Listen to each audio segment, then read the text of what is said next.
Olá pessoal, boa noite a todos. Estamos aqui iniciando mais um encontro muito especial. Temos aqui uma convidada especialíssima, a doutora Rosângela Arndt, lá de Curitiba, que a gente vai falar de um tema também assim, digamos que está atingindo muita gente e vamos trazer informações preciosas para vocês. Nós vamos falar sobre a questão do diabetes, vamos falar exatamente como porque essa doença está assolando o mundo.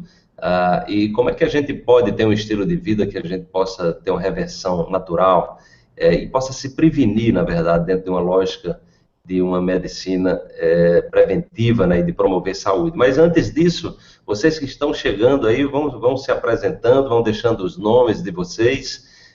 A gente pede sempre para que as pessoas procurem desligar as distrações, para que vocês possam se focar nesse conteúdo que vai ter, realmente, a gente vai estar trazendo aqui informações preciosas. A doutora Rosângela é uma pesquisadora nessa área, é uma médica aí que vem fazendo um trabalho belíssimo na área da nutrição, enfim, na medicina quântica. Ela tem uma pessoa que tem aí uma abordagem extremamente inovadora desses conhecimentos, trazendo para a medicina os conhecimentos da física quântica, os conhecimentos de uma abordagem voltada para uma saúde preventiva. E ela também será uma das palestrantes do 4º Simpósio Internacional de Saúde Quântica e Qualidade de Vida, e vai falar um pouco também para a gente aqui, o que ela vai estar apresentando lá, né?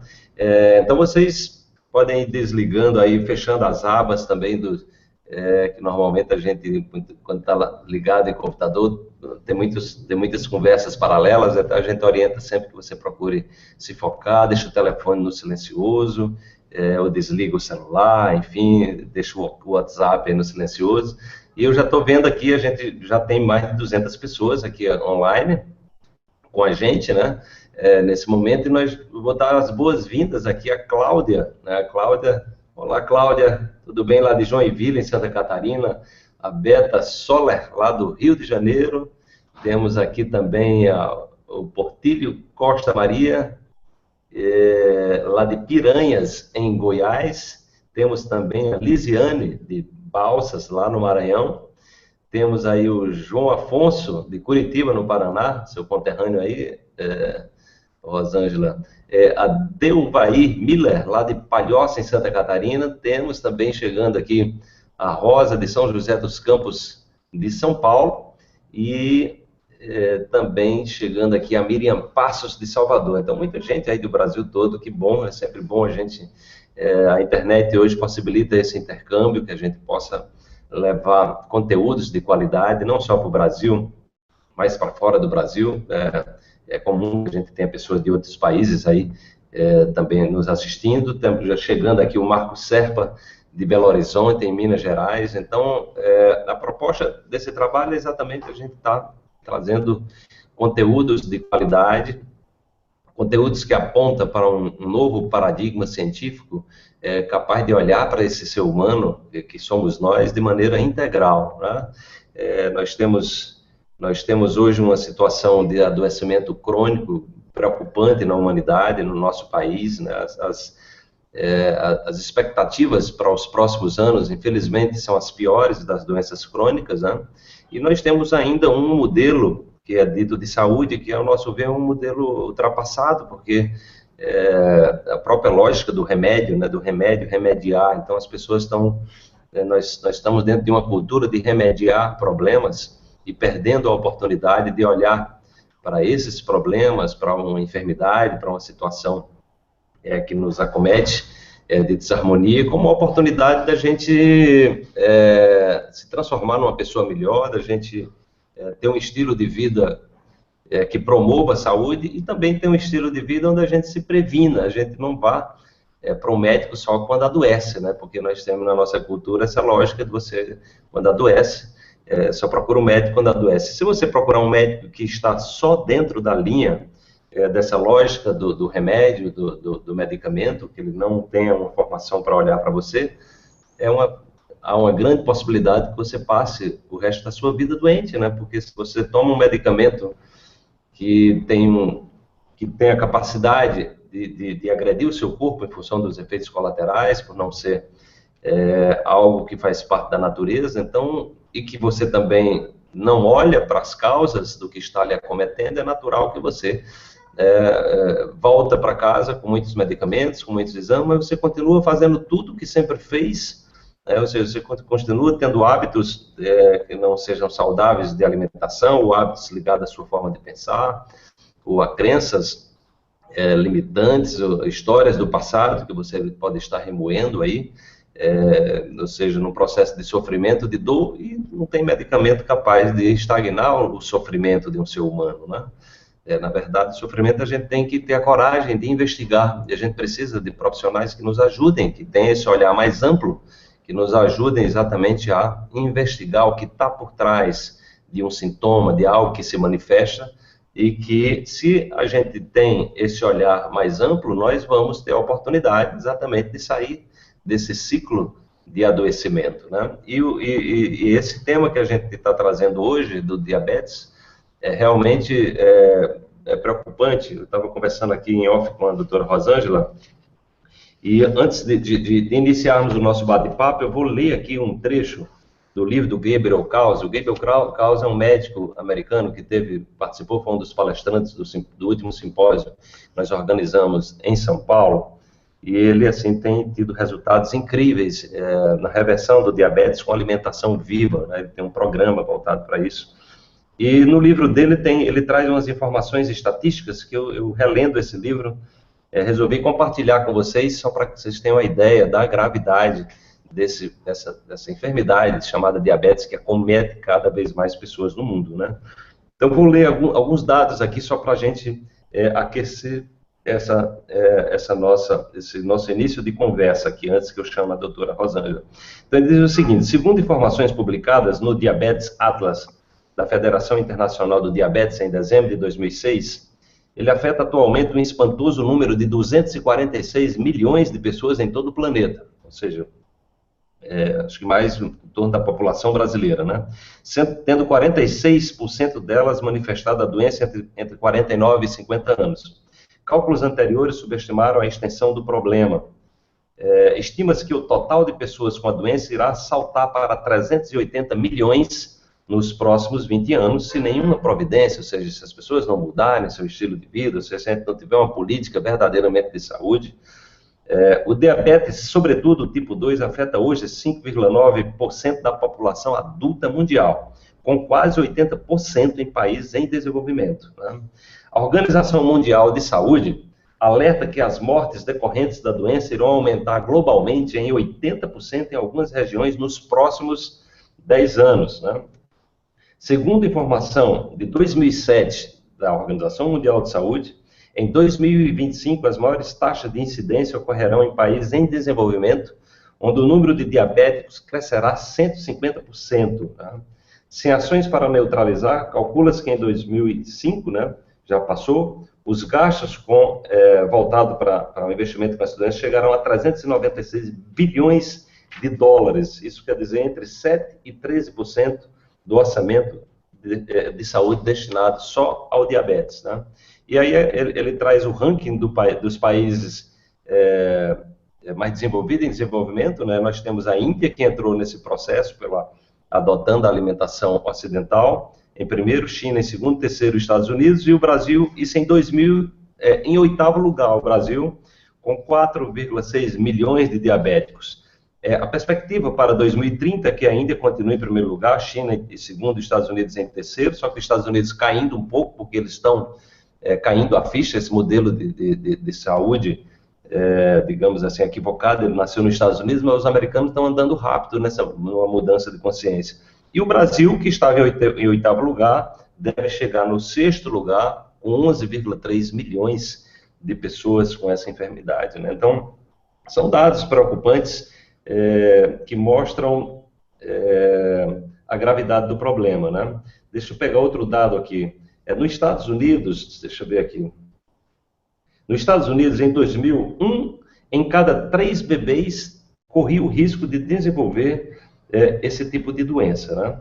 Então, outra coisa, a doença, todos os anos, que reduz o tempo de vida entre 10 e 19 anos, ou seja, o tempo é reduzido entre 10 e 19 anos das pessoas, e é responsável por 210 mil mortes por ano, isso no ano de 2000, nos Estados Unidos, né? Então, são dados muito preocupantes, né? E aí eu gostaria de convidar aqui a doutora Rosângela Arniter, que é uma médica, uma pessoa, a gente já tem um convívio de alguns anos, assim, uma afinidade pelo trabalho, por isso que eu a convidei para ela estar conosco também participando do quarto simpósio internacional de saúde quântica e qualidade de vida, e também pela competência, por todo o trabalho brilhante que ela vem desenvolvendo, divulgando exatamente a possibilidade de um novo olhar mais amplo, um olhar amplo, na verdade, para o ser humano em todas as dimensões. Então, doutora Rosângela, primeiro, queria agradecer por estar aqui, pelo ter aceito o nosso convite para bater esse papo com as pessoas, levar esses conhecimentos que eu sei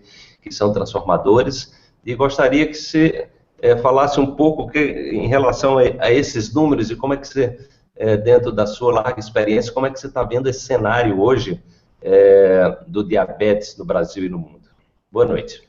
Boa noite, é sempre um grande prazer estar aqui, principalmente conversando com você, Wallace, e também com todas essas pessoas que estão interessadas em melhorar sua capacidade própria de buscar a saúde, que eu acho isso fantástico, e como você mesmo falou, essa possibilidade que nós temos hoje de, com toda essa mídia, com o Facebook, na minha fanpage eu procuro colocar coisas muito pertinentes à área de saúde, bem filtrado, porque as pessoas realmente estão buscando isso, estão buscando uma outra forma de cuidar de si mesma, e isso me deixa muito feliz.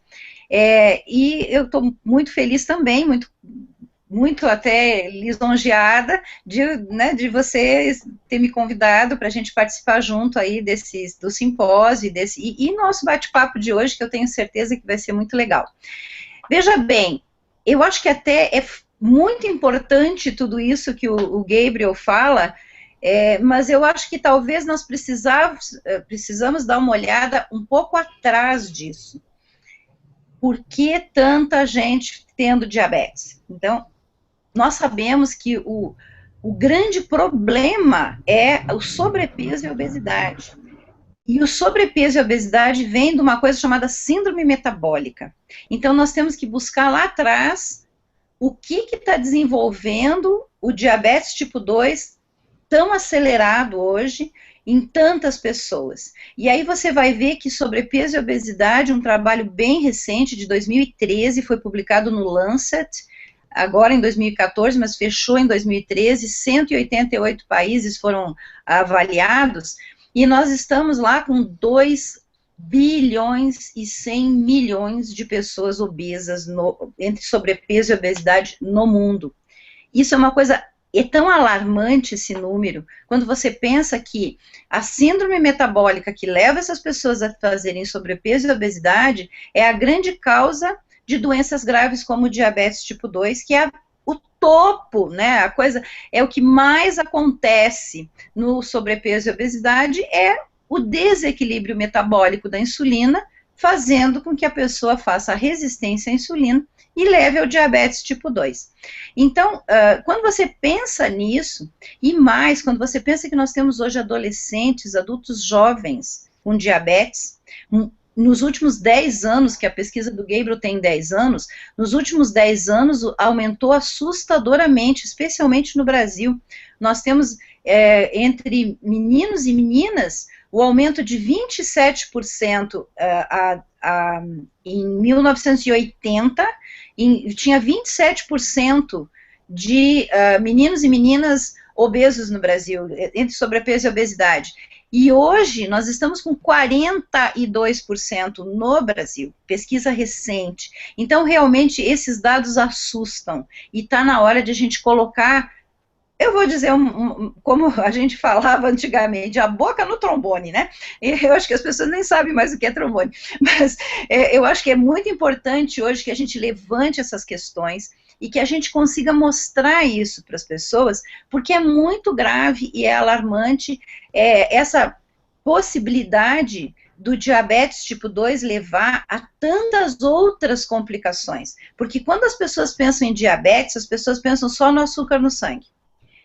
Isto é um início de processo dentro do corpo das pessoas. Então, imagina que você tem o teu sangue em 37 graus, mais ou menos. Então, é uma água quente. E aí você vai colocar um monte de açúcar na água quente. E esse açúcar vai ficar girando lá. O que que isso faz? Para qualquer pessoa que entenda um pouquinho de cozinha, sabe que isso vai fazer uma calda. E calda carameliza. Então, na verdade, o que acontece no processo é, primeiro, a resistência à insulina. Então, as células começam a receber uma quantidade muito grande de glicose, elas param de dar bola para aquele monte de glicose, porque não querem mais, né? Então, as pessoas lá atrás começaram a comer com essa alimentação extremamente acidificante, extremamente rica em carboidratos, até porque essa comida é mais gostosa e mais barata, né? E aí você acaba comendo muito carboidrato, que vira muita glicose no sangue muito rápido, porque é tudo refinado, absorve muito rápido, enche o sangue de açúcar. As células têm lá suas nanoantenas que recebem as informações. Essas informações, elas vão ser filtradas, e quando você tem um excesso de açúcar, é como se as células ficassem paralisadas, e elas dissessem assim, eu não quero mais tanto açúcar, chega.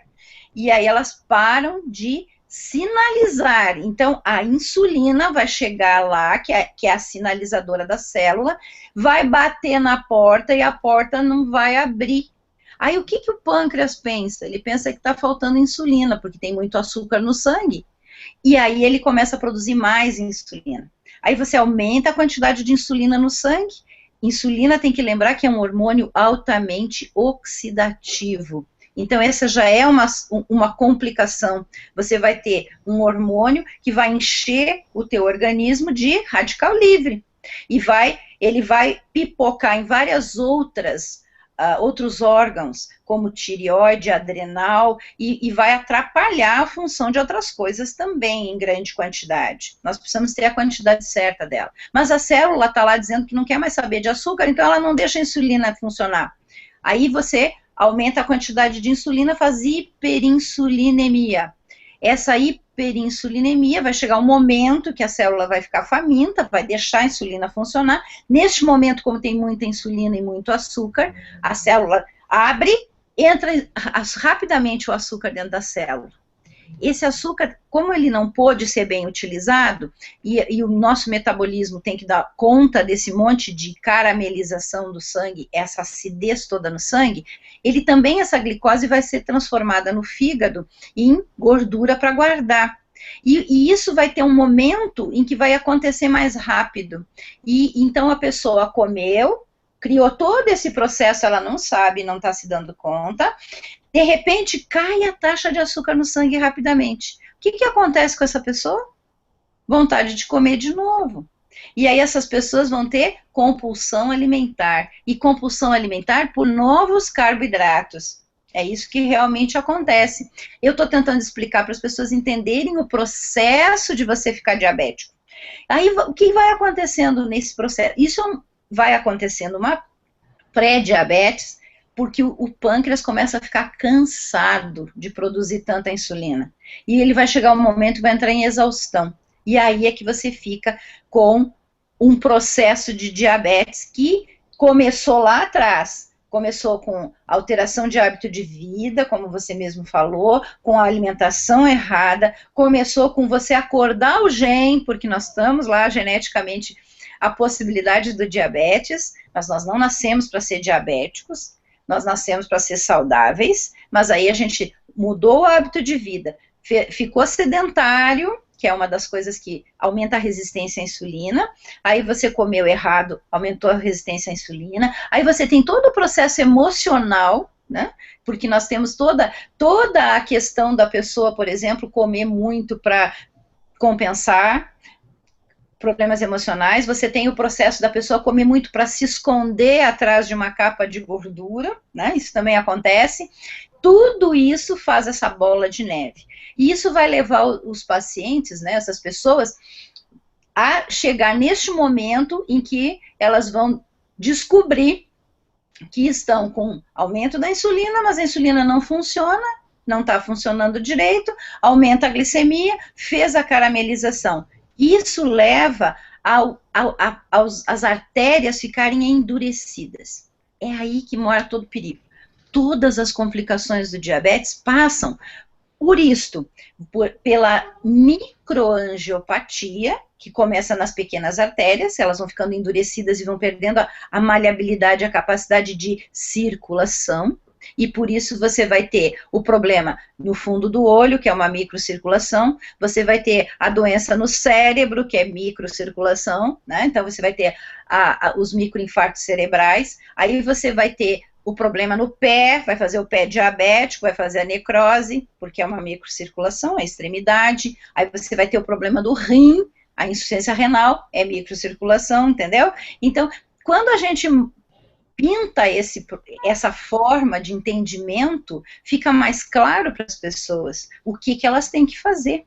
Não sei se você está entendendo o que eu estou querendo dizer, mas eu estou mostrando o processo de uma forma em que as pessoas possam entender, porque você só consegue realmente mudar o teu hábito de vida para você fazer uma prevenção de uma doença tão grave quanto o diabetes, se você entender o processo. E o que vai acontecer a partir daí, e talvez os estudos estão chegando agora, o fato de a pessoa ser diabética, ela aumenta absurdamente a sua possibilidade de ter demências, especialmente a desenvolver Alzheimer. Então, nós estamos lá adiante vendo o quanto que essa doença ainda vai, né, já está, mas ainda vai levar de problemas de saúde, que eu já diria hoje, uma verdadeira pandemia. É um problema de saúde mundial. E nós vamos ter cada vez mais dificuldade de cuidar dessas pessoas, porque elas vão ficar vivas, porque a medicina hoje é tecnológica, a medicina convencional mantém viva pessoas que, na verdade, não têm condições de uma qualidade de vida adequada. Então, elas acabam consumindo uma montanha de dinheiro nos últimos 2, 3 anos de vida, sem qualidade nenhuma. Então, acho que esse processo todo, ele tem que ser, primeiro de tudo, entendido pelas pessoas. E, em segundo lugar, nós temos que dar um passo atrás e olhar para isso e ver o que nós precisamos fazer, cada um de nós, para que essa doença pare de ser tão, né, incapacitante, tão importante. A outra questão que eu queria levantar aqui é a questão da inflamação, porque, na verdade, a obesidade, ela vem junto com o processo inflamatório crônico.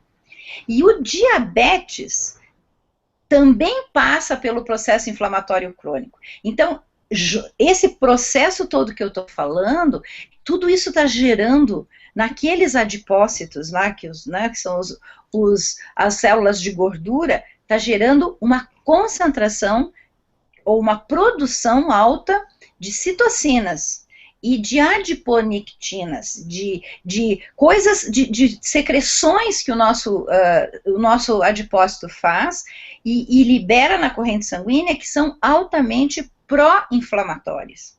Então, isso acaba minando também outras questões. E aí você entende por quê? Que o diabético tem associado todos os problemas circulatórios e tem as doenças autoimunes, que são mais comuns no diabético. Aí você entende por que aparece a demência. Porque todas as demências passam pelo processo inflamatório do cérebro. Aí, então, esse processo todo, que as pessoas têm que entender e conhecer. Assim como você pode lembrar, né, você vai pensando nas complicações, você vai lembrar que o fígado é onde ele vai pegar esse açúcar e transformar em gordura, ele vai deixar a gordura lá dentro, ele tem dificuldade de lidar com esse monte de gordura. E você vai ter a chamada esteatose hepática, que hoje é uma coisa extremamente comum. Eu que peço para os meus pacientes ecografias, ultrassonografias de abdômen total, praticamente de rotina, uma vez por ano. É impressionante o número de pessoas que tem o tal do fígado gordo. Mas antes, quando as pessoas pensavam, tem gordura no fígado, mas a gordura no fígado leva a uma inflamação no fígado crônica, igualzinha à inflamação das hepatites crônicas. É como se fosse uma hepatite C sem o vírus. E essa gordura vai levar, então, a uma esteatohepatite, que vai levar a uma fibrose, que vai levar a cirrose e que vai levar ao câncer. Então, o aumento do câncer de fígado hoje também tem a ver com tudo isso que a gente está falando. E aí vai, né? A gente tem um número de complicações imensas. E tudo isso, todo esse panorama que a gente está pintando, passa pelo início de tudo, que é hábito de vida saudável, sair do sedentarismo, ter uma alimentação adequada para cada pessoa, mas principalmente uma alimentação voltada ao ser humano, né? Não pensar no paladar, mas pensar no que nós precisamos e como nós fomos geneticamente treinados durante esses milhares de anos que a gente existe para comer, e mais, como você mesmo falou, nós também temos que usar a nossa mente para manter saúde, para ser saudável. Isso é fundamental. Olha, maravilha, né? Uma introdução maravilhosa, uma pequena aula aí da Rosângela para vocês que estão nos assistindo, né? É impressionante o que o diabetes desencadeia, né? Então, uma série de outras doenças, ou seja, uma fragilidade do organismo como um todo, né?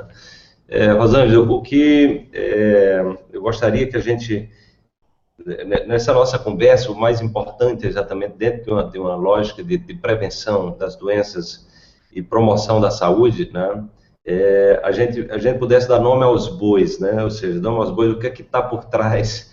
Você já falou de maus hábitos alimentares. O ano passado eu estava nos Estados Unidos e estava vendo um documentário, não recordo o nome recentemente, mas nesse documentário participava a esposa do Barack Obama, que ela está plantando hortaliças orgânicas lá na Casa Branca, o Bill Clinton também, que está envolvido agora nesse movimento de uma alimentação mais saudável.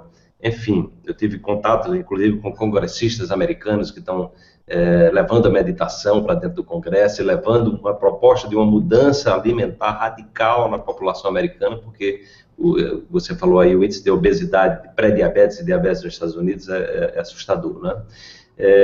E nesse documentário ele falava exatamente da questão do açúcar, principalmente esses açúcares, esses xaropes que são colocados nos refrigerantes, são colocados em bebidas, né, cervejas e outras coisas. Eu gostaria que você comentasse um pouco sobre isso. Mas eu fiquei impressionado com um dado que trazia esse documentário. Eles disseram que pesquisas recentes mostravam que esses açúcares, né, esse açúcar branco, esses xaropes, que adoçam, né, esses suquinhos de caixas, os refrigerantes e por aí vai, e outras coisas que estão por trás, ele tem um potencial de vício 8 vezes maior do que a cocaína, né? E eu relatei recentemente que eu fiz uma viagem de avião para São Paulo, e no trajeto estava do lado uma mãe com uma criança bem pequena, e ali a criança começou a chorar e ela chamou a aeromoça e pediu lá um refrigerante, prontamente abriu o refrigerante, colocou na mamadeira e deu para a criança tomar aquele refrigerante. E eu fiquei ali olhando, meu coração partido e entendendo a lógica de onde é que vem esse processo de adoecimento. Porque se uma mãe dá refrigerante para a criança ali com meses de idade, né, que está chorando, já acostuma com isso aí, então ela vai associar o refrigerante, o açúcar, afeto, né? Naturalmente ela vai fazer essa associação. E daí, hoje quando eu entro no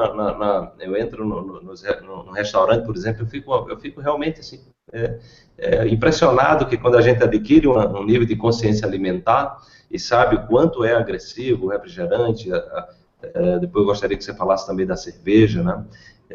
Quando a gente vê a maioria das mesas cheias de refrigerantes, entendeu? Então a gente vê que é uma cultura, né? E mesmo que tenha muita informação, existe muita informação, quer dizer, mas a pessoa traz uma outra memória que é dessa criança, ou seja, essa associação do doce, do açúcar, com afeto, né? Me parece que isso está por trás. Então eu gostaria que você falasse um pouco exatamente dessa questão de que nos últimos 50 anos nós temos aí a gordura hidrogenada, nós temos os produtos industrializados, nós temos os agrotóxicos, ou seja, nós temos um processo de uma alimentação carente, né, de qualidade em todos os níveis e que tem esse sabor que você fala, realmente são alimentos mais saborosos, né, mas são alimentos que estão matando as pessoas, estão levando as pessoas a viver num estado de sofrimento, né? De sofrimento, e isso a gente precisa trazer cada vez mais, trazer as pessoas com um nível de consciência alimentar, porque não tem coisa melhor do que a gente viver com saúde e a gente morrer como nos velhos tempos, morrer de velhice, sem estar morrendo entubado, sofrendo nos hospitais. Apagar, né? Não morrer, apagar. Apagar, né? Então, assim, e nesse sofrimento absurdo, né? Então, eu gostaria que você comentasse um pouco. No livro do Gabriel, ele fala do consumo de leite também, que está associado a diabetes, ao aumento de osteoporose nos países que consumem mais leite, que é exatamente o contrário. As pessoas tomam leite achando que ajuda para o cálcio, mas na verdade ele tira cálcio. Está associado ao aumento do câncer, ao aumento do diabetes. Então, eu gostaria que você nomeasse aí, Rosângela, para que esse encontro nosso aqui seja bem educativo para as pessoas, para que as pessoas possam entender que é preciso você desenvolver uma consciência alimentar e um cuidado com você a longo prazo, para que você tenha uma vida longa, mas uma vida longa saudável, não doente, entubado nos hospitais e com muito sofrimento, né? Perfeito, perfeito. Eu acho que é bem por aí mesmo. Mas só a gente comentou antes de abrir aqui a videoconferência, e eu quero lembrar agora da questão dos agrotóxicos, que é um grande problema, e nós estamos com a primeira grande vitória do pessoal que levantou a bandeira contra o agrotóxico, que foi justamente na Califórnia. O governo lá, quem cuida dessa parte da área de saúde da Califórnia, que é uma espécie de secretaria de Estado, ele tem outro nome, mas é uma secretaria de Estado, eles determinaram, agora em setembro, agora recentemente, determinaram que todos os agrotóxicos da Monsanto, aquele Roundup, que é o agrotóxico mais vendido no mundo, né? Tem agressivo, uma substância chamada glifosato. Essa substância foi considerada comprovadamente cancerígena. E na Califórnia, os agrotóxicos que tiverem essa substância, vai ter que estar escrito no rótulo: este produto causa câncer. E eu fiquei tão feliz com essa notícia, que eu tenho falado em todos os meus grupos de estudos, desde que eu soube da notícia, e agora quero colocar aqui, ao vivo, que nós já estamos começando, todo esse processo que nós estamos fazendo de conscientização, tem muitos grupos trabalhando com isso e, de repente, as coisas começam a acontecer. Aliás, isso tem uma explicação quântica, né, Wallace? Nós vamos criando uma consciência maior, coletiva, todos pensando de uma forma positiva para se retirar o agrotóxico do nosso alimento, do nosso universo, do nosso planeta. Eu acho que isso vai vibrando e vai conseguindo que a realidade aconteça. Eu acredito muito nessa busca da possibilidade, da probabilidade coletivamente. E a gente cria essas ondas de consciência mesmo com a quântica. Mas vamos falar dos alimentos. Primeira coisa que eu quero dizer é que há 500 anos atrás descobriram a cana-de-açúcar. Até 500 anos atrás, o nosso DNA não conhecia açúcar. E nós somos extremamente velhos no planeta, né? As pessoas não lembram disso, mas nós somos seres humanos que a última versão que se sabe que houve de mudança no nosso DNA foi, na verdade, há 30 mil anos atrás, que é o nosso, essa versão atual já tem 30 mil anos. Nós temos mais... na antropologia, hoje, acredita-se que o ser humano já tem mais de 1 milhão de anos, mas com certeza a última versão é o Homo sapiens sapiens, que foi quando a gente descobriu que era mais esperto, faz 30 mil anos. Então, por 30 mil anos, pega 30 mil anos e tira 500 anos. Não é nada 500 anos num DNA que tem 30 mil anos. Então, na verdade, toda essa proposta que a gente tem hoje de uma alimentação extremamente rápida, rica em açúcar e carboidratos simples, tudo isso é muito pouco tempo de contato com o ser humano. Então, nós não sabemos metabolicamente usar isso em termos alimentares. E se você parar para pensar, a coisa mais frequente que a gente faz durante o dia, além de respirar, é beber água ou beber algum líquido e comer, né? Então é o meio externo entrando em contato direto conosco. Então, se a gente pensar que só existe cana-de-açúcar, que descobriram que a cana-de-açúcar podia virar açúcar, e um açúcar que não era refinado 500 anos atrás, só há 100 anos que tem o refino do açúcar, porque essa maquininha de refinar alimentos, ela vem de 100 anos para cá. Então, até 100 anos atrás, a alimentação do ser humano não era refinada. E tinha muito pouco açúcar nela. Então, hoje, quando o paciente senta na minha frente e eu começo a conversar com ele sobre alimentação, e ele vai, né, ficando meio assim apavorado e vai dizer assim, mas é muito normal comer assim, como eu como, eles dizem, né? Como é que eu vou ficar sem o meu pãozinho branco, né, o francesinho da manhã? Como é que eu não vou tomar meu café com leite? Como se aquilo fosse a coisa mais natural do mundo. E aí eu conto essa história para os pacientes. Pois é, mas sabe que 100 anos atrás não tinha pão branco. Era um trigo essênio ainda, né, que a gente chama hoje de essênio. Era um trigo, uma farinha altamente rica em nutrientes e em fibras, e a gente até comia pão 100 anos atrás, mas era um pão altamente integral, com um trigo com baixíssima concentração de gliadina, que hoje a gente sabe que a gliadina que aumentaram no trigo também cria um monte de intolerâncias alimentares e inflamação.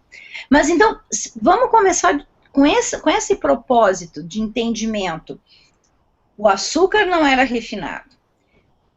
Os alimentos todos não eram refinados, mesmo os grãos, mesmo os cereais, eles não eram refinados. Quando a gente diz que não é refinado, é porque o alimento era rico em fibras. Quando você come um alimento rico em fibras, a fibra tem que ser quebrada no processo digestivo. Então, isso demora para sair o açúcar de dentro, a glicose de dentro, né? Como nós viemos daquele DNA que eu falei de 30 mil anos, pelo menos, muito mais que isso, que eram caçadores e coletores. Lembra disso? Nós não plantávamos, nós éramos caçadores e coletores. Então, o que nós comíamos só? Folha, fruto, raiz. E quando a gente conseguia caçar alguma coisa, a gente comia os animais e os peixes, para aquele pessoal que sabia pescar, que também não eram muitos, né? Bom, e essa forma fez com que o nosso organismo criasse mecanismos para conseguir pegar o açúcar, que era pouco, essa glicose era pouca nessa alimentação. Então, foi criado um mecanismo metabólico para que essa glicose entrasse no sangue e conseguisse lá dar energia na mitocôndria para você fazer o famoso ATP, né? Que, na verdade, todo mundo pensa que o ATP, que é adenosina trifosfato, é a nossa energia maior, e não é. O ATP é a pilha. A nossa energia mesmo é elétrons. Nós somos seres que trocamos elétrons o tempo todo, né? Então, nós já somos quânticos ali, né? Mas, veja bem, para você fazer o ATP, você precisa da glicose. Então, nós criamos mecanismos de botar a glicose dentro do corpo o melhor possível, o mais rápido possível, num momento de escassez. E assim que nós temos a informação no DNA. De repente, primeiro, refinaram o açúcar. Aí começaram a refinar as farinhas. Isso veio junto com essa revolução que a gente chama hoje de revolução industrial, em que colocou as mulheres no mercado de trabalho. E aí, a mulher que estava em casa, que podia passar horas na cozinha preparando alimentos, ela começou a ter que comer mais rápido, a ter que fazer a comida mais rápido. Então, nós criamos um processo social ou socioeconômico que exigiu, ou que fez com que aparecesse no mercado as comidas prontas. Primeiro numa forma rudimentar, mas em seguida, vamos dizer que nos últimos 50 anos, a indústria alimentícia veio com toda a força para fazer com que a gente tenha o alimento disponível rapidamente, com o maior prazer possível. Foi aí que morou todo o perigo, porque nesse momento em que a indústria começou a fazer esse monte de comida pronta, eles criaram coisas baratas, porque aí você vai fazer em grande escala. Quando você tem a grande escala, você tem muito custo. E aí entrou o problema econômico, e para você ter mais paladar, para você fazer com que as pessoas comam mais daquilo, para comprar mais daquilo, tem duas formas: aumentar o doce, né, o paladar doce, que seria o açúcar, e aumentar a gordura. E essa gordura, para deixar mais palatável as coisas, ela precisava ser uma gordura que não estragasse, porque gordura fica rançosa. Então, para não estragar, eles hidrogenaram a gordura vegetal. Então, aí você começa a entender esse processo. Mas o que isso fez conosco? Fez com que a gente ficasse cada vez mais, vamos chamar assim, preguiçosos, né? Hoje, quando você diz para alguém, olha, é muito mais saudável, em vez de comer o pão de manhã, você comer uma batata doce, porque a batata doce é um tubérculo, que quando você cozinha, mesmo cozida, você ainda mantém ela com fibras, e ela não tem a concentração de açúcar suficiente para fazer aquele pico da insulina. Então, você come a batata doce sem exigir que aumente a insulina no sangue, porque a retirada do açúcar da batata doce é lenta, entra devagar no sangue e tudo fica bem. Coma uma batata doce de manhã em vez de pão. Ah, mas batata doce você tem que cozinhar. Então, essa situação da coisa muito simples, muito fácil, muito rápida, que a vida moderna cada vez exige mais, fez com que as pessoas se acostumassem com uma alimentação que é completamente contra a nossa natureza, o nosso metabolismo. Então, para você pensar lá, o xarope de milho que eles acabaram criando, que eles tiram, então, o açúcar do milho para ele ficar mais saboroso. Então, aquele xarope lá, que é um xarope altamente rico em glicose, ele tem um índice glicêmico muito superior ao próprio açúcar branco, que é a sacarose. E eles colocam realmente... Quando você vê a fórmula de um refrigerante, e isso de ver refrigerante em mamadeira também me dói, eu acho que é um absurdo. Na minha opinião, essas mães tinham que ser, pelo menos, avisadas, né? Não vou dizer punidas, porque às vezes elas aprenderam assim, mas teria que ser avisado, né? Teria que ter um anúncio, que nem desenho animado, né? Aparece o anúncio assim, anúncio, perigo, perigo, mais ou menos assim, porque as crianças criam o hábito muito precocemente do paladar doce, que não há a menor necessidade, não há necessidade de você ter esse paladar doce. E aí você pode entrar também numa outra situação, em que esses alimentos que são muito ricos em açúcar, e a gente estava falando, só para completar a ideia do refrigerante, a concentração de sal no refrigerante é absurda. Se você vai ler lá sódio, ela tem uma concentração alta, porque então eles fazem assim, eles botam bastante xarope de açúcar, para ele ficar bem doce, aí eles botam sal, para você meio que equilibrar esse paladar, e fazer com que você tenha sede depois que bebe o refrigerante. Então, você vai beber mais refrigerante. Então, tem todo um processo do como vender mais também nessa indústria, que foi uma indústria que surgiu por uma necessidade socioeconômica, mas que hoje ela domina o mercado dos alimentos. É só você pensar em coisas absurdas que a gente vê, como a dieta paleolítica. O pessoal fala, não, então vamos fazer uma dieta paleolítica, que é lá do coletor e do caçador, né? Daquela época, em que comia o quê? Proteína animal e proteína vegetal, quando conseguia, e algumas coisas cruas, né? Se come muito cru. Então, hoje você entra no supermercado e você tem barrinha de cereal paleolítico. Isso é um absurdo, gente. Porque eles acham que, então, porque é rico em sementes, nozes, e tem ali uma proteína vegetal. Quer dizer, a indústria se aproveita dessa visão que a gente tenta colocar e vai fazendo coisa industrializada, que tem o conservante, que tem todas essas outras questões que também fazem muito mal para a gente. Mas voltando na questão específica que nós estamos falando aqui da síndrome metabólica, né, sobrepeso, obesidade, síndrome metabólica, diabetes, e aí todas as complicações, que eu acho que esse é o caminho. Ele vem lá da questão nesses alimentos cada vez mais industrializados para ser saborosos, tem muita coisa dentro e muita coisa rica em açúcar, criando esse processo metabólico que eu falei antes, né, do excesso de glicose no sangue, e isso tem a ver também com a falta de organização que as pessoas têm hoje em termos alimentares. As pessoas não se organizam, elas como ele tem uma facilidade de acesso à comida, as pessoas não têm mais aquela organização do que vai fazer com uma espécie de um cardápio adequado, mais saudável, né? E claro que isso é uma conscientização que nós precisamos colocar para as pessoas, tanto nesses momentos como nós estamos aqui, mas também no corpo a corpo que a gente faz quando a gente tem as nossas consultas, né? Quando a gente tem todo esse monte de profissionais de saúde que hoje podem ter esse contato e oferecer uma noção melhor. E que noção é essa, né? As pessoas pensam sempre assim, não comer o açúcar, não comer doce, não comer pão, não comer bolo. Não!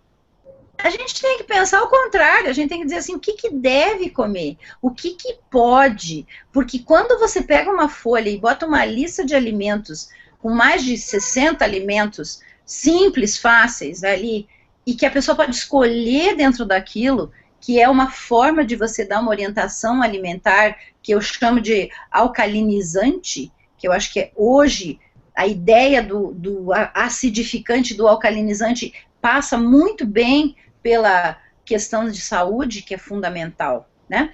Então, é muito mais construtivo e educativo a gente começar a dizer para essas pessoas o que elas devem comer, e não o que não deve, você não acha? Sem e aí dúvida. Nós vamos ter aí a escolha dos alimentos, nessa conscientização, em que, claro, o que nós vamos tentar fazer os nossos pacientes comerem? Frutas, mas que tenham índices glicêmicos mais baixos. Quais são essas frutas? Maçã, pera, pêssego, nectarina, ameixa, frutas vermelhas pequenas. O morango, ele além de ter muito agrotóxico, quando você consegue o orgânico não teria, mas ele também é mais acidificante. Então, as frutas vermelhas pequenas, não morango, né? São kiwi, coco, abacate, são frutas que são chamadas frutas alcalinizantes. E essas frutas todas, teoricamente, se você está pensando em diminuir a ingesta de alimentos que viram açúcar rápido, e que isso é o índice glicêmico dos alimentos, você tem essas frutas todas à vontade. Todas as folhas verdes e todas as verduras em geral, que a gente chamaria de verduras, elas são liberadas, porque elas vão ter muito mais fibra do que a possibilidade de virar açúcar, que é o carboidrato. Então, aí você tem uma infinidade de coisas, claro que a gente deve dar preferência sem agrotóxico, né? Dentro do que é possível. Das leguminosas, a gente deveria tirar a cenoura e a beterraba. Ainda poderia comer, eventualmente, elas cruas, né? Mas são dois tipos de legumes que são muito mais glicêmicos. A batata inglesa também tem que tirar. Então, você substitui isso por todos os outros, né? Aí você tem a abobrinha, aí você tem a berinjela, aí você pode comer a batata doce, que eu falei, você pode comer a mandioquinha, você pode comer a aipim, mandioca, macaxeira, que eles chamam de vários nomes, mas é uma classe maravilhosa de produtos que é pouco glicêmico. O milho é altamente glicêmico, então a gente deve evitar o milho, até porque hoje ele praticamente todo o milho é transgênico no Brasil, mas se você conseguir milho não transgênico, coma ele então em grãos, né? Evite comer ele em forma de farinhas, porque aí ele vai ficar mais fácil sair o açúcar dele, né? O arroz, por exemplo, a gente deve dar preferência ao arroz integral e biogênico. Quanto mais ele for esses arroz mais rico em fibras, melhor. Num primeiro momento, era interessante ficar com poucos cereais. Então, a gente fica lá com aveia, de preferência em flocos grossos ou farelos. A gente pode ficar com amaranto, com quinoa, que também em flocos grossos de preferência. Mas a linhaça, nós temos a farinha de linhaça, que é um alimento maravilhoso. Você pode usar ele de várias formas, você pode fazer uma panquequinha com ele, né? A gente pode chamar de outros nomes, né? Aqui no sul a gente chama de tortilha, mas pode ser considerado como se fosse uma panqueca americana, em que você usa a aveia em flocos grossos, você usa a farinha de linhaça, um ovo, claro que orgânico ou caipira, que também é interessante. Tem que lembrar que o ovo é um dos alimentos mais maravilhosos que nós temos na nossa alimentação. A gente aproveita todinho ele, né? Todo ele. Se quiser, pode, inclusive, aproveitar a casca, usar pozinho da casca como fonte de minerais. Mas, veja só, o ovo, ele tem uma concentração de vitamina, mineral e aminoácido muito grande, principalmente dos aminoácidos, né? Então, o ovo tem um baixíssimo índice glicêmico, é um dos alimentos que tem menor índice glicêmico.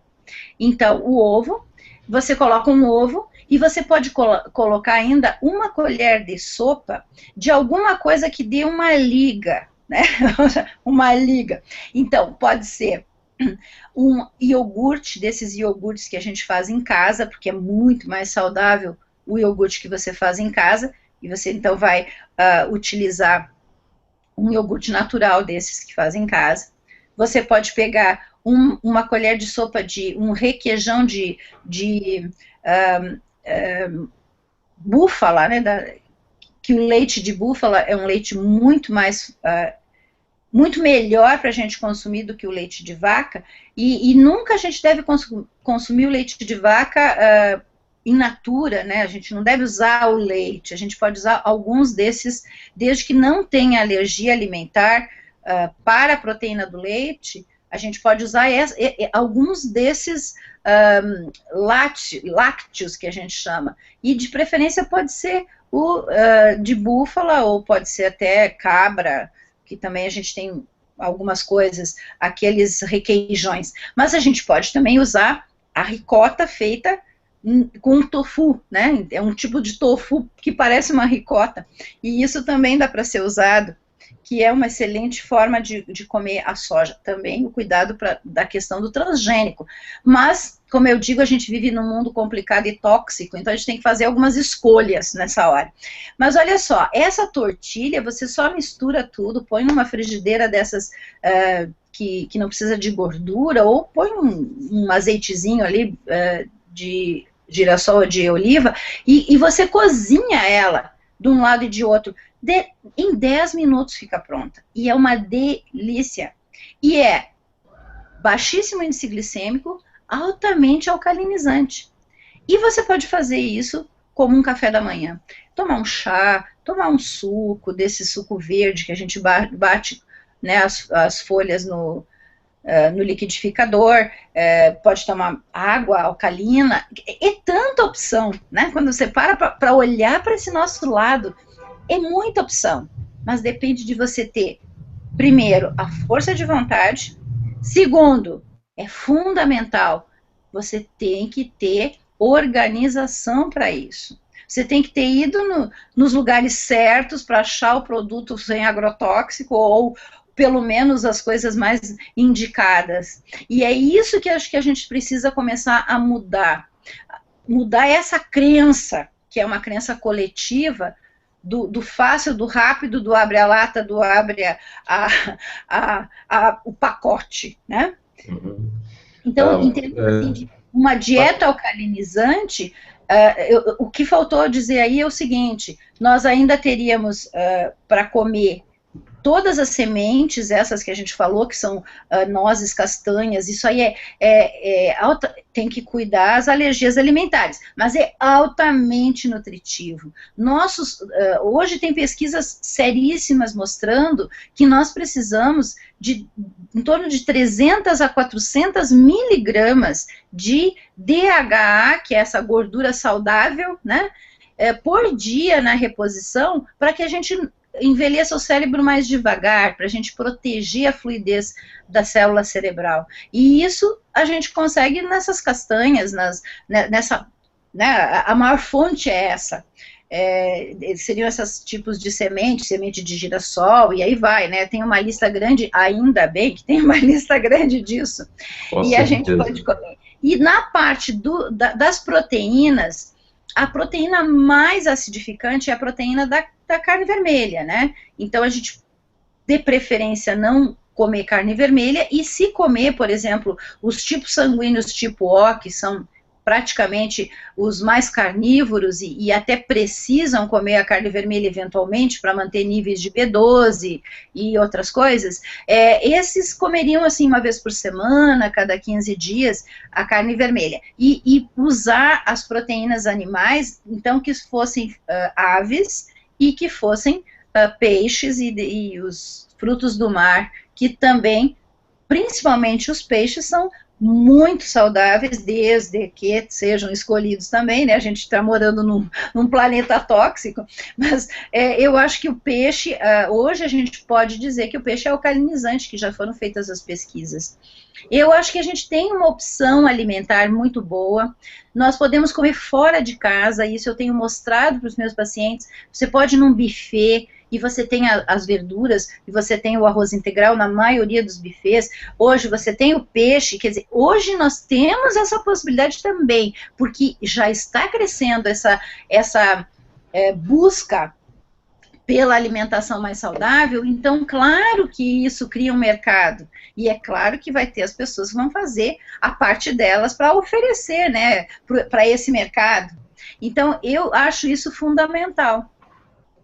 Que ótimo, Rosângela. Bom, aí você já respondeu algumas perguntas aqui, porque tinha uma pessoa exatamente perguntando, sim, mas e agora, o que é que eu vou comer, né? Então, é impressionante isso. Há uns 30 anos atrás, quando eu tinha um processo assim, de maus hábitos alimentares, que me levaram a ter uma gastrite, né, um nível de estresse muito alto, foi exatamente quando eu comecei exatamente a entender o potencial dos alimentos, né? Então, o que acontece? Nós temos uma sociedade onde o estilo de vida é exatamente isso, é da praticidade, é do alimento industrializado, só que as pessoas nem sempre, nós não temos a educação de entender quando você leva um produto industrializado para casa, se você der uma olhada no rótulo ali, você está levando uma série de porcarias que simplesmente seu organismo não reconhece, de produtos químicos que ele não reconhece, ele vai começar a lutar contra isso, isso vai se manifestar no futuro em algum tipo de doença, né? Então, assim, eu comia muita fritura, tomava muito refrigerante, né? Eu me lembro, Rosângela, que nesse período, exatamente, fui criado dentro desse meio, né? Tinha que ter bebida alcoólica toda semana, aquela coisa do final de semana, né? Então, eu vi como nós temos uma cultura, né? Criamos uma cultura de adoecimento, né? No meu caso, que é exatamente hoje o que eu procuro levar para as pessoas, é que a doença, a enfermidade, ela pode ser uma magnífica oportunidade, né? Então, naquele momento, eu dava aulas de física, eu tinha deixado a engenharia eletrônica, dava aula de física, e no colégio que eu ensinava, foi lá um terapeuta que trabalhava com iridologia, eu nunca tinha ouvido falar sobre isso, que ele olhava a íris e dizia que detectava os inúmeros sintomas que você poderia ter de problemas no corpo. Então, eu sempre fui muito curioso, marquei logo uma consulta com ele, e aí ele identificou, e eu realmente estava com prisão de ventre, ou seja, eu me alimentava mal, e aí ele identificou tudo isso e me passou uma dieta, exatamente uma dieta alcalina, tirou a carne vermelha, me tirou o açúcar branco, todas as massas brancas, pão branco, tudo que era branco. Então, eu criei esse hábito desde então, né? Hoje criei minhas filhas assim também. E eu vi como minha vida realmente mudou, né? Eu saí daqueles problemas todos. Só tomei homeopatia, naquela época eu já não tomava medicamento químico, já tinha sofrido muito com medicamento químico, né? E aí, Rosângela, o que eu quero trazer para você é a questão exatamente da nossa cultura, né? Então, nós temos a cultura onde as pessoas... eu vivi, assim, nessa cultura durante algum tempo, né? E sofri, adoeci em função disso. E hoje eu procuro exatamente falar da minha experiência, como você fala também, e traz todos esses conhecimentos brilhantes, que a gente tem o seguinte, as pessoas trabalham esperando a sexta-feira, e a sexta-feira é a grande euforia, né? As pessoas esperam o final de semana, e aí o que acontece? Normalmente na sexta-feira as pessoas estão mais cansadas, né? Ou seja, o nível energético está mais baixo, né? Então, quando o nível energético está mais baixo, você vai exatamente fazer farras, tomar muita bebida alcoólica, cervejas, refrigerantes e alimentação pouco saudável. E aí o que acontece, eu estou falando da minha própria experiência. Então eu chegava na segunda-feira, às vezes, né, de farras, exatamente dentro dessa lógica, né, da diversão, ou seja, da diversão sem o cuidado consigo mesmo, né? Então eu chegava na segunda-feira, às vezes, quebrado, né, cansado, ou seja, o nível energético seu vai diminuindo, né? Você chega sexta mais baixo, e na segunda você está mais baixo ainda. Então você começa a semana e se recupera. Quando chega na sexta, você dá a mesma carga ao seu organismo. Você tem um processo onde você vai perdendo energia e perdendo qualidade. Eu gostaria que você falasse, dentro desse aspecto, nós já passamos de mais de 600 pessoas aqui nos acompanhando. Eu gravei um vídeo recentemente falando exatamente sobre a bebida alcoólica, né? Claro que a gente sabe que tem culturas que cultuam o vinho e pessoas que tomam ali a sua taça de vinho diariamente, mas nós temos uma cultura da bebida alcoólica meramente pela diversão, né? E nós temos também a bebida alcoólica, assim como os refrigerantes, em larga divulgação nos meios de comunicação. Então você vê celebridades ali divulgando refrigerante, divulgando as cervejas, né?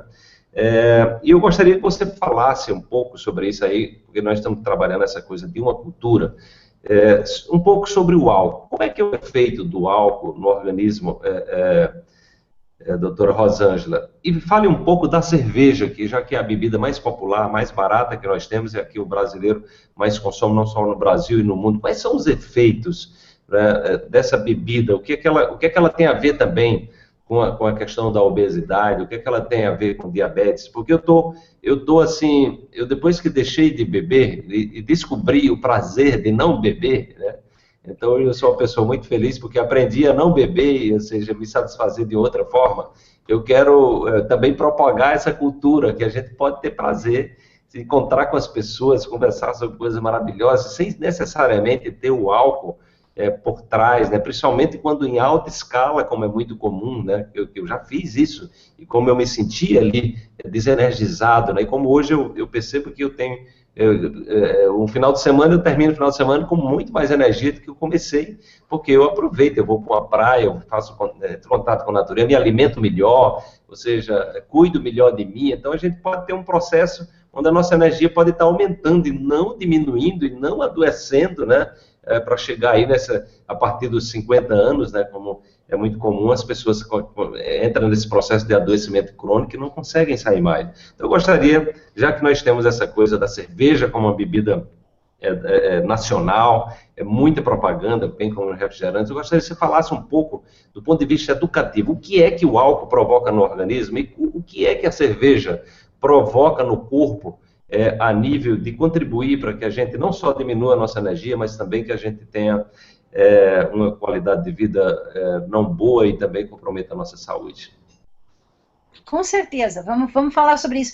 Mas eu queria te dizer, quando você falou que como você se sentia bem com a dieta alcalina, que eu passo essa dieta para os meus pacientes, e eu tenho pacientes que dizem assim para mim: Rosângela, com essa dieta minhas células cantam. É isso mesmo. Interessante. Eu sinto que minhas células cantam de tão feliz, porque há uma mudança muito importante em termos de qualidade de vida e da percepção da pessoa quando ela muda para essa dieta mais alcalina. Mas a bebida alcoólica, nós temos, bom, Todo mundo sabe o efeito das grandes quantidades de álcool a nível de, né, social e psicológico e tudo mais, que não é a questão que a gente tem que discutir. Eu acho que uma coisa muito importante que as pessoas têm que entender é que tudo que vai na nossa boca, que vai entrar no nosso trato gastrointestinal, obrigatoriamente vai ter que passar pelo fígado. O fígado tem que metabolizar. O álcool, ele é tão, assim, fácil de ser absorvido, que ele começa a ser absorvido na boca. Você começa a absorver o álcool rapidamente. Ele vai passar rapidamente no fígado. O fígado tem umas usininhas dentro dele, que até tem um nome bonito, que é o citocromo P450, mas é lá que ele tem que metabolizar tudo. Então, imagina que tudo que a gente come, todos os medicamentos, remédio mesmo que as pessoas tomam, todas as toxinas que a gente ingere, mesmo sem querer, tudo vai ter que passar por lá, por essas usinas do fígado. E ele vai ter que metabolizar isso. E ele vai, claro, conforme vai metabolizando, vai gastando energia, substrato, vai inflamando. Então, o que o álcool faz é uma espécie de acelerar a perda desses citocromos, dessa parte do fígado que faz a metabolização. Então, como você bebe, você vai chegar lá no fígado, o fígado vai sofrer mais. Isso vai gerar um processo inflamatório maior, que vai levar na fibrose, a cirrose, lá toda aquela confusão que vai dar se beber muito por muito tempo. Mas eu estou falando em não beber muito por muito tempo, eu estou pensando nessa pessoa que chegou na sexta-feira e saiu com os amigos.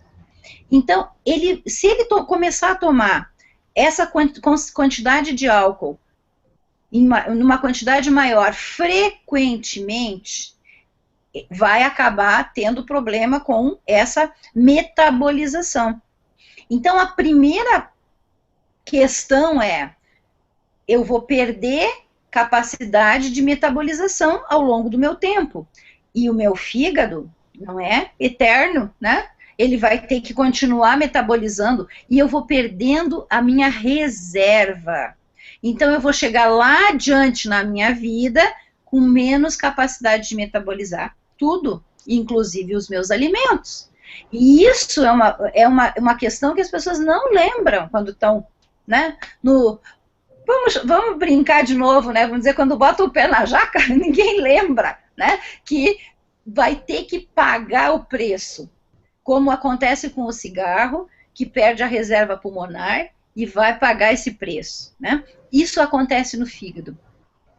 Mas se nós passarmos para o outro lado da questão, a caloria, né? Quando você bebe, independente do que bebe, são calorias chamadas vazias, porque é um monte de caloria, porque tem energia nessa situação, e ela não tem nada de nutrição. Então, essas calorias vazias, elas também acabam virando problema no nosso organismo.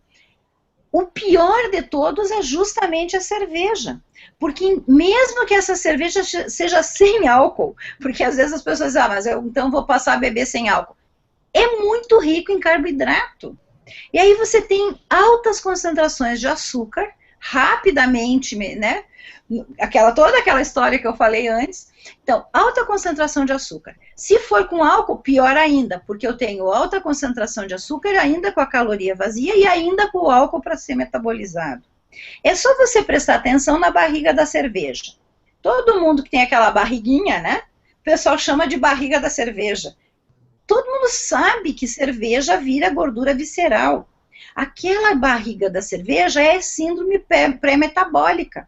É síndrome metabólica. É gordura visceral. Gordura visceral é aquela gordura inflamada que eu falei antes, que vai gerar o quê?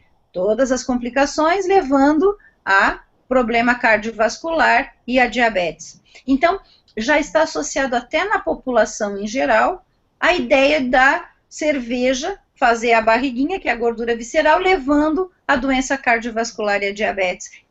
Já se sabe isso, mesmo que não se diga com todas as letras, né? Então, esse é um grande problema da cerveja. A cerveja vai dar problema lá na metabolização do fígado a longo prazo, é rica em carboidratos, vai dar síndrome metabólica. Então, de todas as bebidas, a pior é essa. Se nós dissermos assim, então vamos tirar uma bebida da face da terra, tem que tirar a cerveja, porque é realmente a que mais faz mal. Das outras, os destilados, tem um monte de problema você tomar os destilados, porque você acaba tomando uma concentração alcoólica muito grande em porções pequenas, né?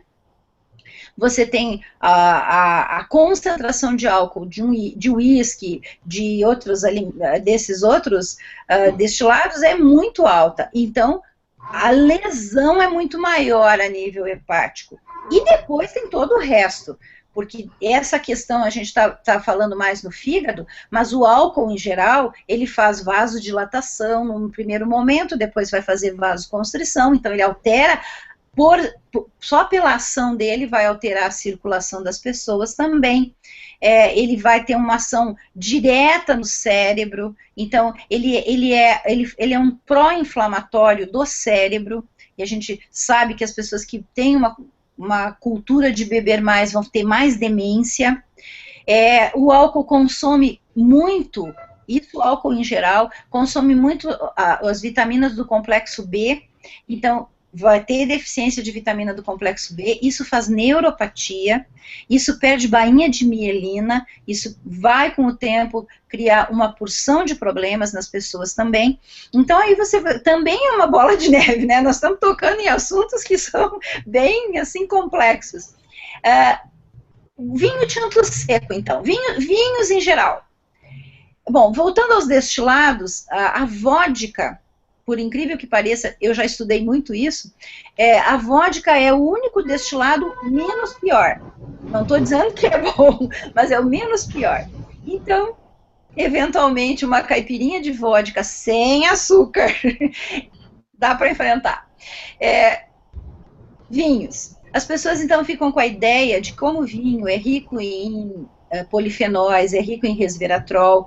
Realmente, é uma outra coisa bem interessante, não sei se a gente até vai ter tempo ainda para falar de nutracêuticos, mas o resveratrol, sabidamente, hoje, é um produto que atua epigeneticamente. Ele vai lá no DNA, ele acomoda os genes da doença, dá uma segurada, vamos acordar o gene da saúde. Então, realmente, o resveratrol é interessante. Mas para você conseguir 30 miligramas de resveratrol, você tem que ficar bêbado todos os dias, porque tem que ter uma ingesta muito grande de vinho. E vinho tinto seco, porque os outros vinhos, todos têm carboidrato. O único que não tem é o vinho tinto seco. Então, essa é uma espécie de mito, que até existem médicos que falam, não, toma uma tacinha de vinho. Bom, quem gosta de vinho não se satisfaz com uma tacinha por dia, né? Geralmente vão tomar pelo menos meia garrafa. Pronto, já passou da conta. Mas veja bem, eu costumo dizer para os meus pacientes assim, quer beber vinho tinto? Tudo bem. Não passe de uma garrafa por semana, tem alguns estudos que dizem que isso é aceitável, sempre tinto seco, e mais, não pode beber 3 dias da semana seguidos, porque o fígado leva 72 horas para limpar do álcool. Então, se for beber, tem que ser de quinta a domingo. Segunda, terça e quarta não pode. É mais ou menos por aí. É as dicas que a gente pode dar. Mas o que é o ideal? Que se beba em pouca quantidade, eventualmente, de repente, em algumas situações sociais, né? Tudo bem, em pouca quantidade, e o vinho tinto seco, que seria realmente a única bebida que não tem carboidrato, isso é importante saber. E a outra questão do vinho tinto seco é que realmente ele tem resveratrol, mas não é por isso que a gente vai beber, porque, como eu falei, para você conseguir a concentração nutracêutica dele, ou usar o resveratrol do vinho como uma medida de componente bioativo, você vai ter que beber muito. Na verdade, é muito mesmo, sabe? As contas é em torno de 50 garrafas de vinho. Ninguém consegue beber isso para ter 30 miligramas de resveratrol. Então, isso de uma vez? Mais... De uma vez você tem que tomar? E quanto tempo essas 50 garrafas? Por dia? Nossa, mãe de Deus. Nós precisamos. Você vai morrer antes de se salvar com o resveratrol. Não, fica com cirrose em uma semana. Então, assim, ó, para você. O que eu estou falando aqui é para as pessoas. Isso, né? É uma desculpa boba, né? É uma desculpa boba. Né? Então, uma cápsula de resveratrol de 30 miligramas é muito mais vantagem tomar a cápsula do que beber o vinho. Vamos deixar o vinho para uma situação especial, né? Você já encontra o resveratrol aqui no Brasil em cápsula? Sim, ele existe para manipulação e existe... manipulação, né?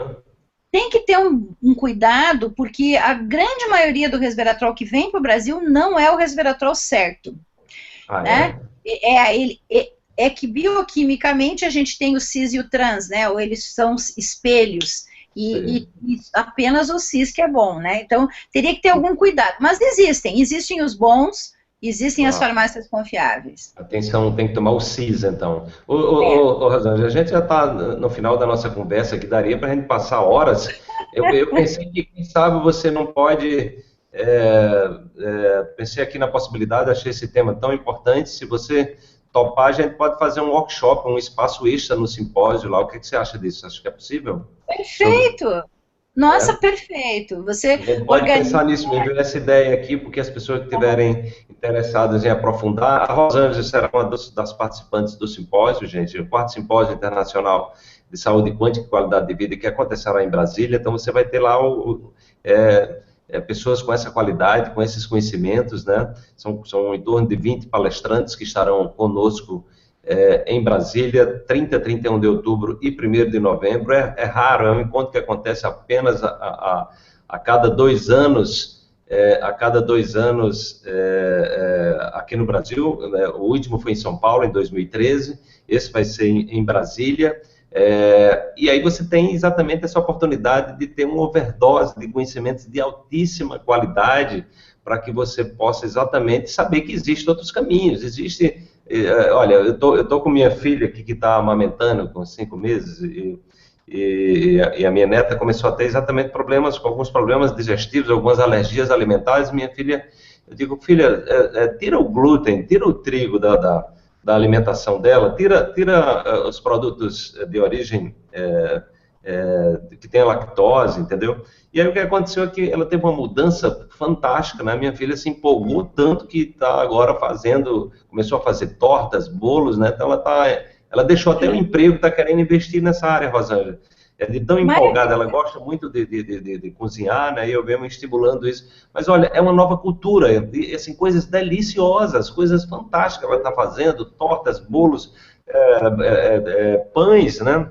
Sem glúten. Então, assim, é possível. E, olha, existe hoje um arsenal, gente, você nem tem ideia, né? Eu tenho ido nos Estados Unidos todos os anos, o ano passado até encontrei com a doutora Rosângela lá. Então você tem supermercados inteiros só de produtos orgânicos. Então a ideia é o seguinte: nós precisamos criar uma nova cultura, nós não merecemos viver nesse estado de adoecimento e de sofrimento que a população está tendo, entendeu? Então, assim, qualifique mais o que você está colocando no seu corpo, que ele vai se transformar no seu estado vibracional do ponto de vista quântico, ele vai se transformar em você. E lembre que seu corpo é feito do que há na natureza. Tudo que você está comendo de produto industrializado, com agrotóxico, enfim, tudo que não está dentro do contexto do que o universo passou bilhões de anos para nos criar, entendeu? Vai haver resistência, e é exatamente essa falta de uma consciência, de uma autoconsciência alimentar, que está levando as pessoas a viverem no estado de sofrimento, né? Você está prolongando, gostaria até que você falasse um pouquinho sobre isso. As pessoas prolongam a vida, né, Rosângela, mas com baixo índice de qualidade, né? É isso que a gente tem hoje. Eu gostaria que você respondesse também aqui a pergunta da Marta.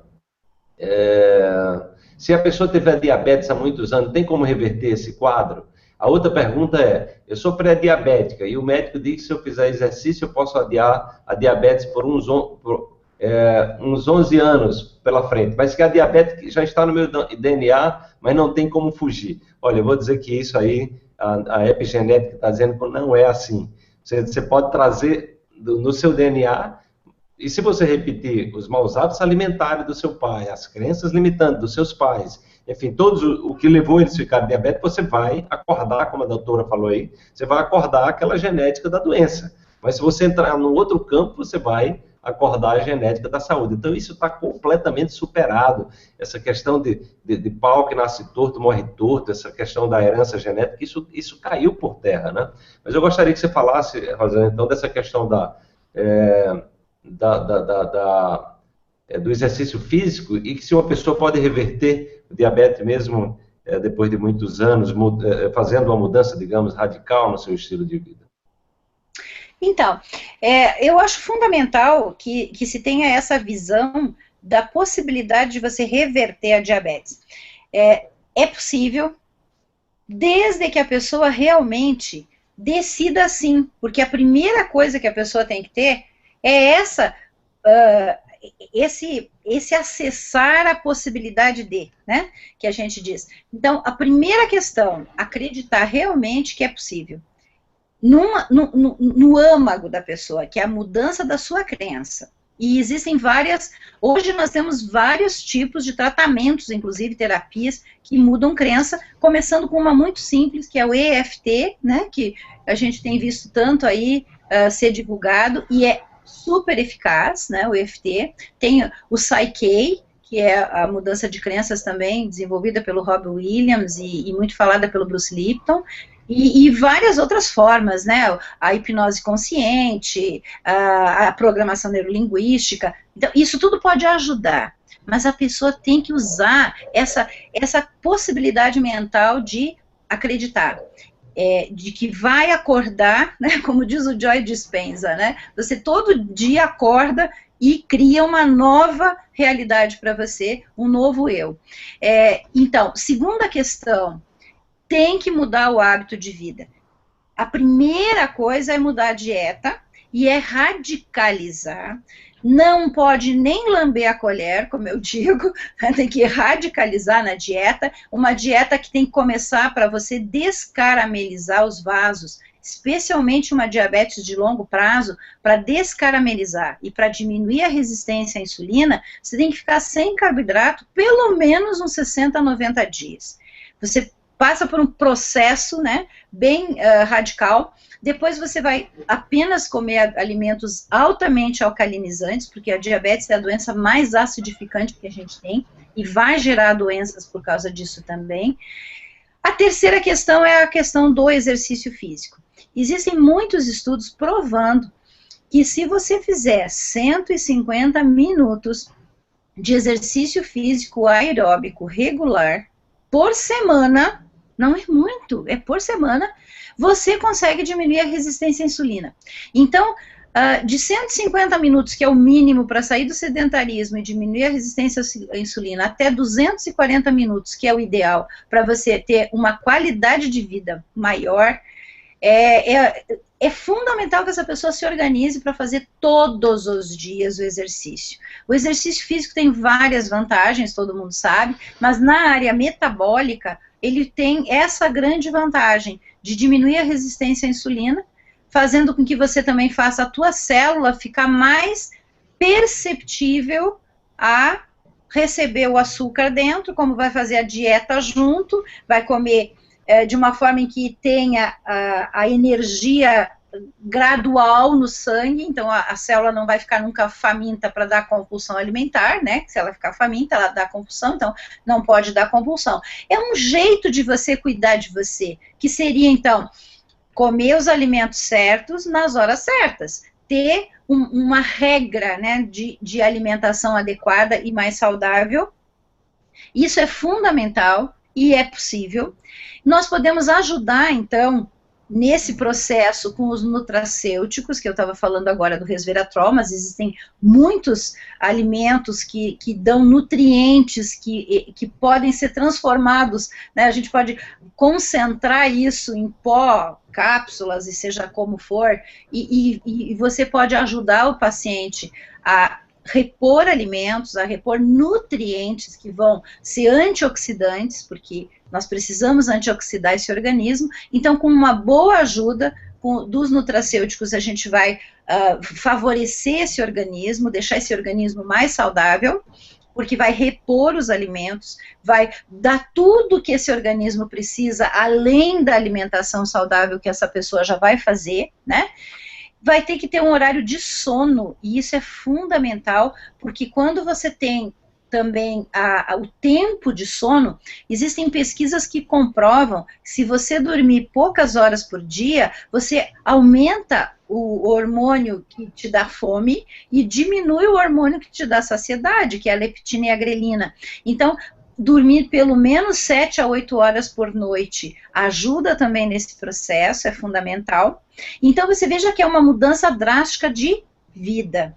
Isso melhora a qualidade de vida, isso aos poucos descarameliza, e ao longo tempo, isso não é rápido, mas a gente em 2 a 3, no máximo 5 anos, você consegue reverter, porque você vai dar as informações epigenéticas para que essa genética que já estava comprometida se modifique. Essa parte da epigenética também é muito legal, eu sou apaixonada por epigenética, e a gente até tem a possibilidade de depois fazer uma videoconferência sobre isso. Mas, basicamente, todos os alimentos, e os nutracêuticos, inclusive, eles são geradores de biofótons. E os biofótons levam informação. E essa informação vai chegar no nosso DNA e vai atuar epigeneticamente falando aí, né? Como a gente tem falado. Então, sim. É possível reverter? Sim. É possível, eu tenho casos de pacientes que inclusive diminuíram a quantidade de insulina, tenho casos de pacientes que pararam de tomar insulina, mas sempre lembrando que nós, como médicos, nós temos até uma dificuldade de dizer para um paciente que não vai mais tomar insulina, porque ele pode até morrer. Então eu costumo dizer, não façam isso. Tem que ser um paciente muito bem acompanhado, ele tem que ter todo um controle da vida dele, ele tem que ver a concentração de insulina que ele ainda faz, porque você tem todas essas variabilidades. Então, cuidado, mas devagarinho, passo a passo, todos os nossos pacientes diabéticos podem se beneficiar de uma mudança de hábito alimentar e de exercício físico regular. Mas lembre que tem que ser regular. O regular quer dizer todo dia. Tá? As pessoas dizem, regular, então eu vou caminhar. Que nem aqui em Curitiba. Assim, ó. Então eu vou caminhar. Então eu caminho 1 hora por dia. É mesmo? Onde é que você caminha? Eu caminho no parque. E quando chove? Não, quando chove eu não vou. Aí você olha no calendário de Curitiba e chove 20 dias por mês. Quantas vezes a pessoa caminhou? Então as pessoas têm que ter essa visão. Se está chovendo, eu vou caminhar igual, de guarda-chuva e galocha. Mas vai ter que fazer o seu exercício regular, né?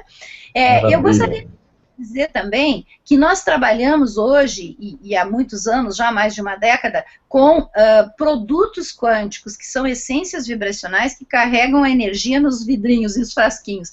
Nós temos muita opção hoje, e essa forma de trabalhar também leva uma informação para o organismo e pode ajudar, que não tem efeito colateral nenhum, só tem que ter um pouco de conhecimento sobre isso. Nós temos aí também que lembrar da própria homeopatia, que pode ajudar muito no diabetes. Nós temos os próprios florais de Bach, que vão ajudar na parte emocional. E aí, hoje nós não temos mais como dizer assim, não sei como que eu vou me tratar.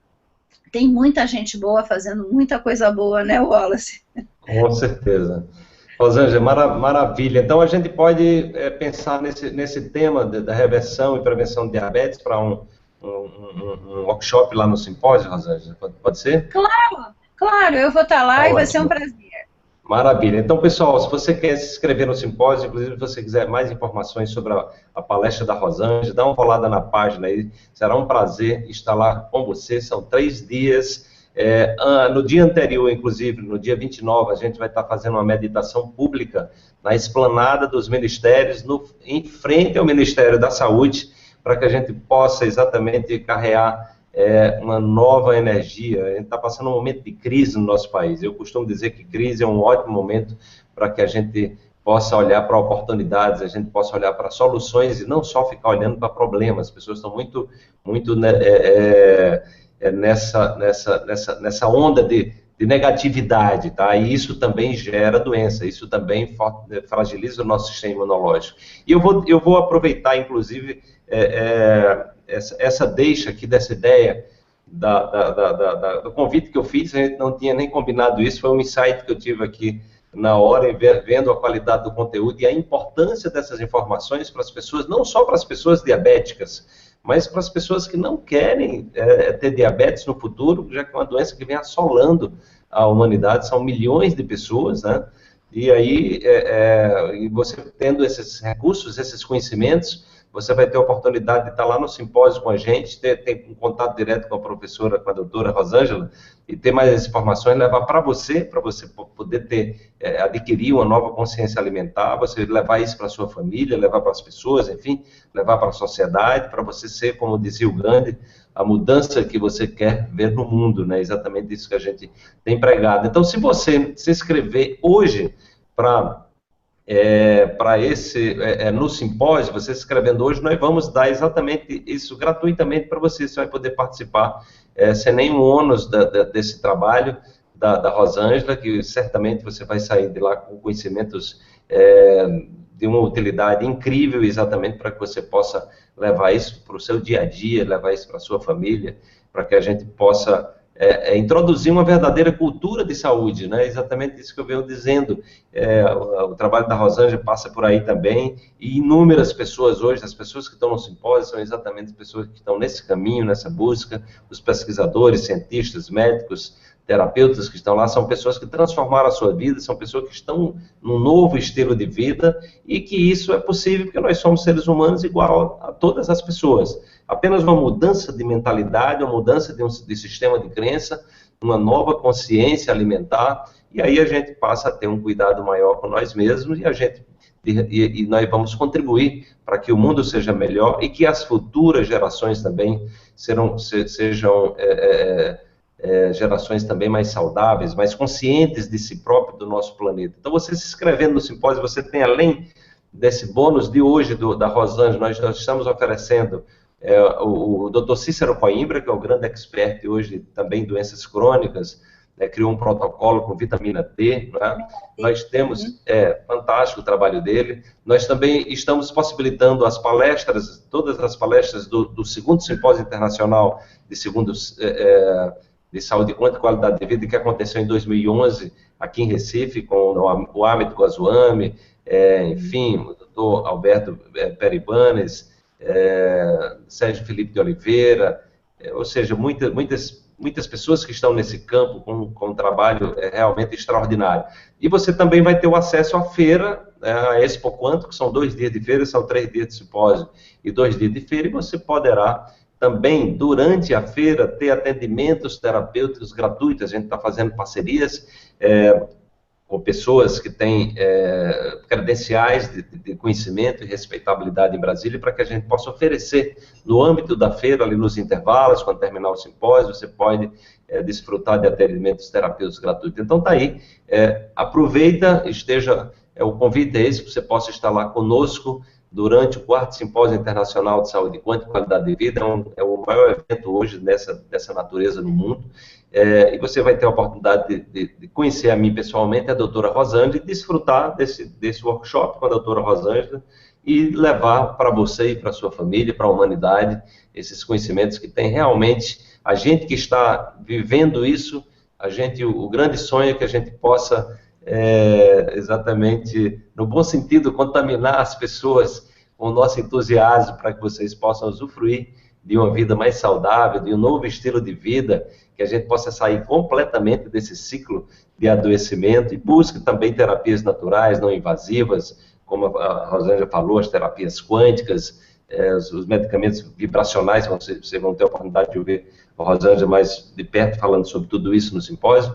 Então, Rosângela, foi um imenso prazer estar aqui com você mais uma vez. A gente teve aqui mais de 600 pessoas nos acompanhando, que vocês possam ser multiplicadores desses conhecimentos. Eu sei que hoje é um dia de sexta-feira à noite, muita gente está aí na farra, muita gente está aí, e aí já é fantástico ter uma quantidade de pessoas dessa aqui acompanhando. Isso é maravilhoso, mostra que a gente está no momento de uma nova consciência, está emergindo mesmo, e o nosso papel como formador de opinião, como pessoas que usufruem desses conhecimentos e que estão investindo nisso, mais pessoas possam usufruir também, que vocês possam ser multiplicadores para que a gente possa ter um mundo cada vez melhor.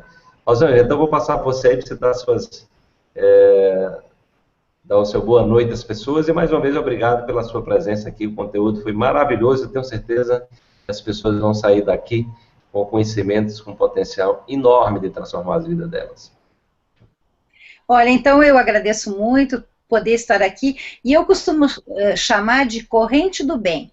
Eu acho que todo mundo deve participar da corrente do bem. Aprender uma coisa boa que faz bem, passar para os outros. É isso aí mesmo.